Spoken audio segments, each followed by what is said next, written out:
Hello everyone. This is my presentation entitled Between Victory and Memory, an analysis of Moscow's Victory Park. It's a park designed to commemorate Russia's experiences in the Second World War, known there as the Great Patriotic War, in which 26 million soldiers and civilians died on the Russian and Soviet sides. So it's this very traumatic event in Russian consciousness and something we should remember as we go through the presentations. Just a little context. It's completed in 1995 after several decades of contention over its location and its features. Finally, they place it in the west of Moscow. Moscow is a huge city, so it's in the second ring. You're in a suburban area, new development, and especially it's on what's called Poklonnaya Gora, which is the hill where when Napoleon invaded Russia in 1812, he was supposed to have waited to have the keys of Moscow delivered to him, which the cunning Russians successfully avoided. As a result, you have the nearby Victory Arch. It's the monument designed to commemorate the war from 1812 to 1814. And so you're already in an area that is well associated with war and especially with victory. First, when you get off the metro, you find this. It's rather dark, but if you can see on the right, there's about 1,418 fountains, each symbolizing one day of the war, and separated by 5 separate terraces, each signifying 1 year of the war. And so you have this very large sense of this grandiose scale of the war. And on your left, you see a row of stelas. Each one of these represents one of the various aspects or theaters of the war, whether it's the factory workers or the partisans and the various navies and armies that fought the war.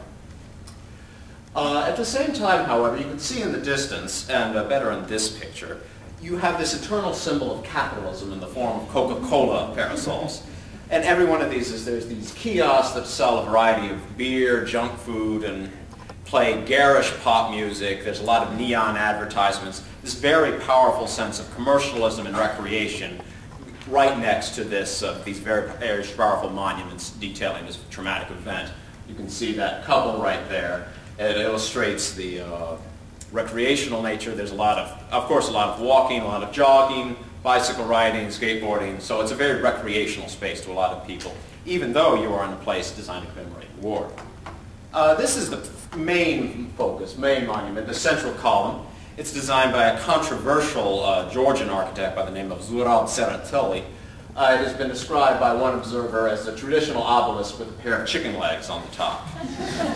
Those are actually cherubim. It is also exactly 1,418 centimeters high, again symbolizing the length of the war. And it is a bit more traditional. It's rather hard to make out, but the column itself is decorated with a variety of socialist realist symbols, very stoic Russian soldiers with their machine guns fighting off the fascists. This is, of course, St. George, and below him is the dragon of fascism. You notice somehow St. George has managed to decapitate the dragon with a spear. Now, that has endured some amount of criticism, but at the same time, this is where most tourists will go. And also, on the pier, you have a large platform where there are a lot of they give a lot of flowers by various veterans groups. But most tourists will ignore this and simply have their picture taken with St. George. And so this is the real tourist moment where you show, I was there and this is me at Moscow's Victory Park. The last monument I like to look at is this Tragedy of the Nations. It is also designed by Zurab Tsereteli to a similar amount of controversy. As you can see, it's very evocative of the Holocaust and the horrors of concentration camps with these emaciated figures.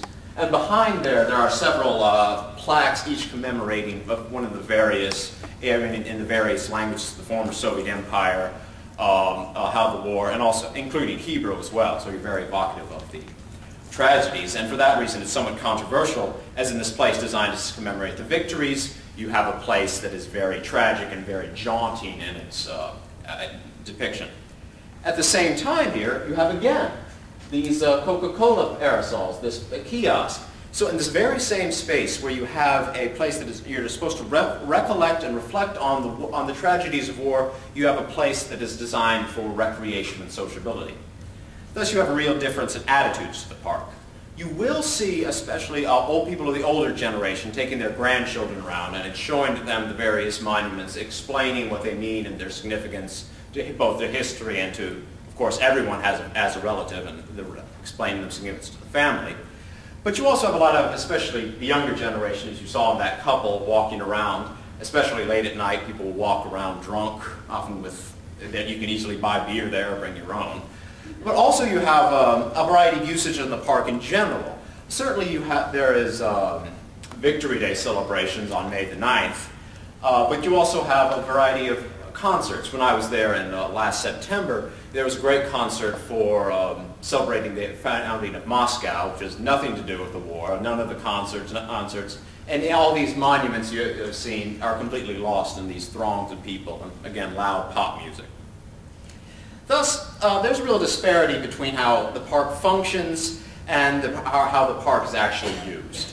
I would say it really fails to balance the memorial space, as you saw in all the monuments, and the recreational space, as emphasized by all these Coca-Cola factories, Coca-Cola kiosks. So you really have a place that is really has real difficulty in figuring out how to use this space. It doesn't, I would say it does not adequately address the actual gravity and the power of the war and how that impacted the Russian consciousness. And so you really have a real competition between these stelas, between this tragedy of the nations and all the other monuments, and what people are really thinking of when they want to go to a park. I mean, even in the actual idea of having a park being used to commemorate war is almost self-defeating, because you have a very recreational space being used for people to go rollerblading. And something that, again, killed 26 million people being used in such a location really detracts from the notion of commemorating this very powerful event. At the same time, I might go back on my words, but the attitudes, however, to the war, I do not think have necessarily changed amongst the younger generation. It's simply a matter that Victory Park is not what the ideal of a memorial space is. Certainly there's confusion of space, but when that space is used specifically towards war, usually on May the 9th and the Victory Day celebrations, people are respectful to veterans. And now you are in an area where that is traditionally reserved for that respect, but for day-to-day purposes, the park is really not the place people remember the war. Thank you very much.